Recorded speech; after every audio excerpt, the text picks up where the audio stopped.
तुम्हारे पाँव के नीचे कोई जमीन नहीं, कमाल है ये कि फिर भी तुम्हें यकीन नहीं। मैं बेपनाह अंधेरों को सुबह कैसे कहूं, मैं इन नजारों का अंधा तमाशबीन नहीं। तेरी जुबान है झूठी जमहूरियत की तरह, तो एक जलील सी गाली से बेहतरीन नहीं। तुम ही से प्यार जताए, तुम ही को खा जाएं, अदीब यूं तो सियासी है पर कमीन नहीं। तुझे कसम है खुदी को बहुत हलाक ना कर, तुझे कसम है खुदी को तू हलाक ना कर। तू इस मशीन का पुर्जा है, तू मशीन नहीं। बहुत मशहूर है, आए जरूर आप यहां। ये मुल्क देखने लायक तो है, हसीन नहीं। जरा तौर तरीकों में हेर फेर करो, जरा तौर तरीकों में हेर फेर करो। तुम्हारे हाथ में कॉलर हो, आस्तीन नहीं। नमस्कार, आप देख रहे हैं एजेंडा विद मीनाक्षी। कालजयी कवि दुष्यंत कुमार ने यह नज्म लिखी थी तत्कालीन सरकार के लिए, लेकिन सच यह है कि आज डोनाल्ड ट्रंप के लिए जरा तौर तरीकों में हेर फेर करो वाला ये पंक्ति है ना, ये बिल्कुल माकूल साबित होती है। जरा तौर तरीकों में हेर फेर करो, तुम्हारे हाथ में कॉलर हो, आस्तीन नहीं। क्योंकि 24 घंटे भी नहीं बीते थे कि डोनाल्ड ट्रंप ने हॉर्मुज़ पर 20% टैक्स वसूलने के अपने बयान से यू टर्न ले लिया है। ट्रंप ने कहा कि अब इसकी जगह खाड़ी यानी कि गल्फ देशों के साथ बड़े व्यापार और निवेश समझौते किए जाएंगे, जो अमेरिका के लिए कहीं अधिक लाभदायक साबित होंगे। ट्रंप ने दावा किया है कि इन समझौतों के तहत अमेरिका में भारी निवेश होगा और इससे लाखों नए रोजगार पैदा होंगे। ट्रंप ने अपने social media platform truth social पर लिखा कि मिडिल ईस्ट के नेताओं के साथ हुई बेहद सकारात्मक बातचीत के बाद उन्होंने 20% अमेरिकी रीइंबर्समेंट फीस लगाने का फैसला बदल दिया है। उनकी जगह अब खाड़ी देशों के साथ व्यापार होगा, निवेश समझौतों पर जोर दिया जाएगा। डोनाल्ड ट्रंप आगे ये कहते हैं कि निवेशों का आकार बहुत बड़ा होगा, इससे अमेरिका में नई फैक्ट्रीज और नई इंडस्ट्रीज स्थापित होंगी, जिससे अच्छी सैलरी वाली नौकरियां पैदा होंगी। जबकि ट्रंप ने सोमवार को ही ये ऐलान किया था कि अमेरिका हॉर्मुज़ जलडमरू मध्य का गार्डियन बनेगा। चर्चा ये होने लगी या कहीं ऐसा एक दिन ना आ जाए कि डोनाल्ड ट्रंप अपने आप को केवल हॉर्मुज़ का नहीं बल्कि पूरे अंतरिक्ष का, वो फिल्म आपको याद है ना, गार्डियन ऑफ गैलेक्सी आई थी, कहीं अपने आप को गार्डियन ऑफ गैलेक्सी ना कहने लग जाएं। खैर, डोनाल्ड ट्रंप ने क्या कहा था कि हॉर्मुज़ मार्ग से गुजरने वाले सभी कार्गो पर 20% शुल्क वो वसूलेंगे, और उनका तर्क था कि इस रणनीतिक समुद्री मार्ग की सुरक्षा की जिम्मेदारी अमेरिका उठा रहा है, इसलिए इसकी लागत की भरपाई अन्य देशों को करनी चाहिए। उन्होंने ये भी कहा था कि हॉर्मुज़ स्ट्रेट सभी देशों के लिए खुला रहेगा, लेकिन ईरान के जहाजों और ईरानी कार्गो पर पूर्ण प्रतिबंध यानी कि ईरानियन ब्लॉकेज लगाया जाएगा। ट्रंप की घोषणा के तुरंत बाद ईरान ने अमेरिका के इस भूमिका को सिरे से खारिज कर दिया था। ईरान के विदेश मंत्री अब्बास अराक्ची ने 20% शुल्क के प्रपोजल पर तंज कसते हुए कहा था कि 20% तो बहुत ज्यादा है, हम निष्पक्ष रहेंगे। और इस बयान के सामने आते ही ईरान की सैन्य कमान ने भी साफ कहा था कि वो अमेरिका और हॉर्मुज़ का नियंत्रण या निगरानी करने नहीं देगा। तेहरान ने चेतावनी दी थी कि अगर अमेरिकी सेना ने ईरान की अनुमति के बिना हॉर्मुज़ में हस्तक्षेप करने की कोशिश भी की तो इसका कड़ा जवाब दिया जाएगा। साथ ही खाड़ी देशों को भी अमेरिका के साथ सहयोग न करने की चेतावनी दी थी। अब ट्रंप की शुल्क लगाने वाली धमकी ने विशेषज्ञों और विश्लेषकों की आलोचनाओं को भी जन्म दिया, और खास तौर पर इस बात को लेकर कि जो शुल्क कहा गया है, यानी कि वो जो 20% का आप टैरिफ लगाना चाह रहे हैं, आप टैरिफ कहें, उसे टैक्स कहें, आप सिक्योरिटी मनी कहें, आप हफ्ता वसूली कहें, जो भी आप इसे कह लें, लेकिन इसे लागू कैसे किया जाएगा और फिर उसकी गणना कैसे की जाएगी, किस कार्गो पर कितना प्रतिशत टैक्स होगा, कितनी अवधि के लिए टैक्स होगा,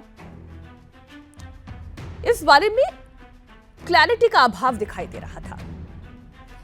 अब जो वैश्विक तेल व्यापार का लगभग 5वां हिस्सा जो हॉर्मुज़ स्ट्रेट से होकर गुजरता है, शिपिंग कॉस्ट में किसी भी तरीके का अगर इजाफा होता है तो फिर यह खर्च बढ़ सकता था, तेल की कीमतें बढ़ सकती थी। मैं भारत के ही परिप्रेक्ष्य में कहूं तो केवल भारत ही नहीं बल्कि जो तमाम देश हैं जो यहां से एनर्जी इंपोर्ट करते हैं उस पर इसका सीधा सीधा असर पड़ सकता था। भारत के अखबार इंडियन एक्सप्रेस की ही रिपोर्ट के मुताबिक भारत ऊर्जा का एक बड़ा आयातक देश है और इसके कच्चे तेल का आयात लगभग 40% एलएनजी यहीं से होता है।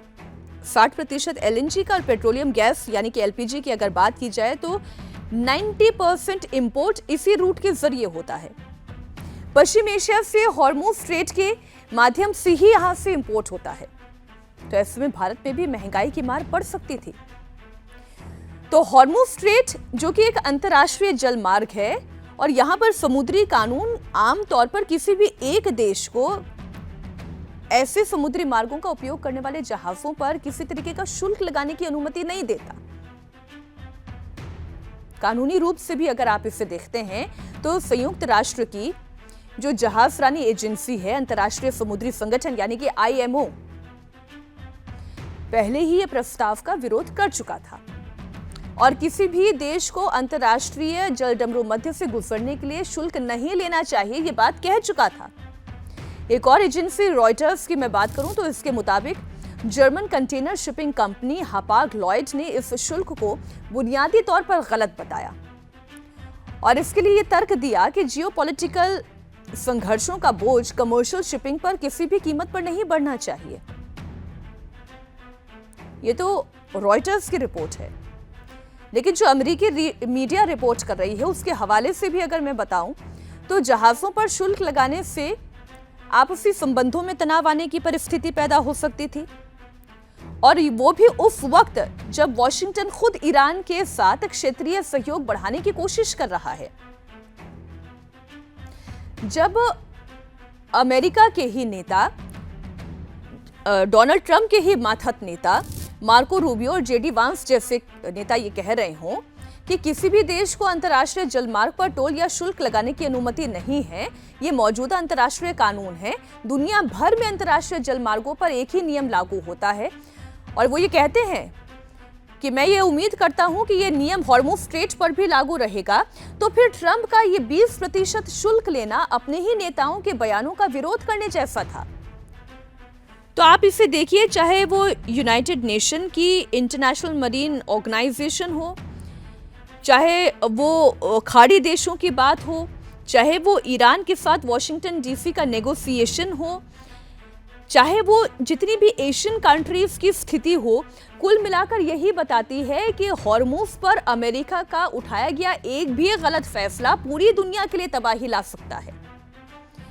इसलिए घमंड में चूर होकर डोनाल्ड ट्रंप ये जो कर रहे हैं कि हम ही हम हैं, बाकी सब पानी कम है, इसकी रणनीति से हॉर्मुज का संकट खत्म नहीं होगा बल्कि ये बढ़ जाएगा। और ये बात शायद डोनाल्ड ट्रंप को समझ में आ गई, इसलिए उन्होंने अपना ये 20% जो शुल्क है उस फैसले को उन्होंने वापस ले लिया। लेकिन इसके पीछे का एक जो कैच 22 सिचुएशन है वो मैं आपके सामने रखने जा रही हूं, उसे समझने की बड़ी आवश्यकता है। दरअसल मोहम्मद बगैर गालिबफ जो हैं, जो ईरान की तरफ से नेगोशिएट कर रहे हैं अमेरिका से, उनका भी एक पोस्ट है, वो मैं आपके सामने रख देती हूं। जो मेमोरेंडम ऑफ अंडरस्टैंडिंग मोहम्मद बगैर गालिबफ रख रहे हैं वो क्या कहता है? वो ये कहता है कि upon the signing of this MOU, ये पॉइंट 5 है इस एमओयू का, वो ये कहता है upon the signing of this MOU यानी memorandum of understanding, the Islamic Republic of Iran will make arrangement, यानी कि ईरान जो है वो अरेंजमेंट करेगा। अब ये अरेंजमेंट वो कहाँ करेगा? Using its best effort for the safe passage of commercial vessels, यानी कि जितने भी कमर्शियल वेसल्स हॉर्मुज स्ट्रेट से निकल रहे हैं उसके लिए एक सेफ पैसेज वो निर्धारित करेगा अपनी ताकत, अपनी क्षमता का इस्तेमाल करते हुए। अब उसके लिए टाइम फ्रेम इस एमओयू में क्या दिया गया है वो आप सुनिए। Using its best effort for the safe passage of commercial vessels with no charge for 60 days only from the Persian Gulf to the sea of Oman and vice versa, यानी कि पर्शियन गल्फ और सी of Oman से जाने वाले और आने वाले इन दोनों ट्रेड रूट से गुजरने वाले जितने भी कमर्शियल वेसल्स हैं, उन्हें इस एमओयू पर हस्ताक्षर होने के 60 दिन की अवधि तक बिना कोई टोल वसूले इसमें सुरक्षा देने की जिम्मेदारी किसकी होगी? वो ईरान की होगी। अब 60 दिन की अवधि गुजर जाने के बाद वो कोई शुल्क वसूलता है या नहीं वसूलता है, उस पर कोई क्लैरिटी इस पोस्ट में मुझे दिखाई नहीं दे रही है। वो वसूल भी सकते हैं, नहीं भी वसूल कर सकते हैं। तो कैच 22 सिचुएशन ये है कि ईरान ये कह रहा है कि 60 दिन तक यहां से गुजरने वाले जितने भी कमर्शियल वेसल्स हैं, उनको एक सुरक्षित पैसेज देने की जिम्मेदारी ईरान की है। मेमोरेंडम ऑफ अंडरस्टैंडिंग ये कह रहा है कि ईरान की ये जिम्मेदारी है। अगर ईरान की जिम्मेदारी है तो इसका मतलब ये है कि भाई जो भी वेसल वहां से गुजर रहा है वो ईरान से बात करेगा, ईरान से अगर सहमति मिल जाती है तो वो वहां से गुजर सकता है। लेकिन अमेरिका ने क्या किया, जब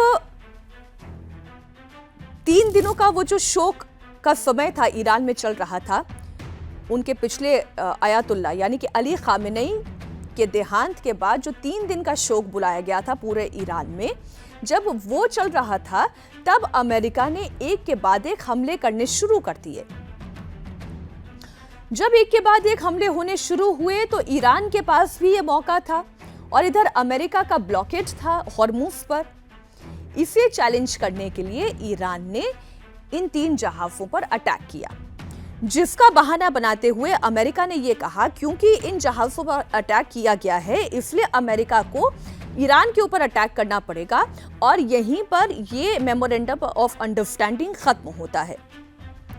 तो अब आप ये मंत्रणा करते रहिए कि भाई टोल वसूलने का काम ईरान करने जा रहा है या फिर सिक्योरिटी देने का काम अमेरिका करने जा रहा है और उसके बिहाफ पर वो 20% शुल्क वसूल करने जा रहा है। क्योंकि मोहम्मद बगैर गालिबफ ये कह रहे हैं the era of one sided deal is over, we told you keep your words और pay the price, reality is knocking. वो ये कह रहे हैं कि या तो जो आप बात कह रहे हैं उसके ऊपर अब कायम रहें, और अगर अमेरिका उस पर कायम नहीं रहता है तो फिर ये वन साइडेड डील नहीं होगी, ये खत्म हो जाएगी और फिर आपको इसका भुगतान करना होगा। रियलिटी इज नॉकिंग, यानी कि सच से सामना आप कर लीजिए, सच लगातार दरवाजा खटखटा रहा है। तो सच तो यह है कि ये यू टर्न ट्रंप का इसलिए हुआ है कि मेमोरेंडम ऑफ अंडरस्टैंडिंग भी ये कहता है, उसका पॉइंट 5 ये कहता है कि ईरान के पास ये अधिकार होगा कि हॉर्मुज से गुजरने वाले हर कमर्शियल वेसल की सिक्योरिटी की जिम्मेदारी ईरान की होगी।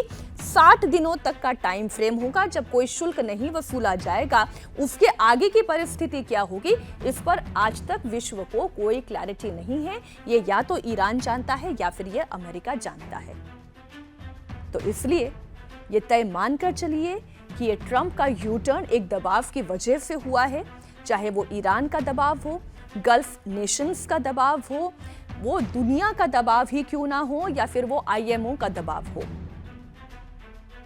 तो जैसा मैंने आपसे शुरुआत में कहा कि अपने तौर तरीकों को बदलने की जरूरत है, वाकई में ट्रंप को तौर तरीकों को बदलने की जरूरत है और केवल हम ही सबसे शक्तिशाली हैं, सबसे ताकतवर हैं, हॉर्मुज को हम ही नियंत्रित कर सकते हैं।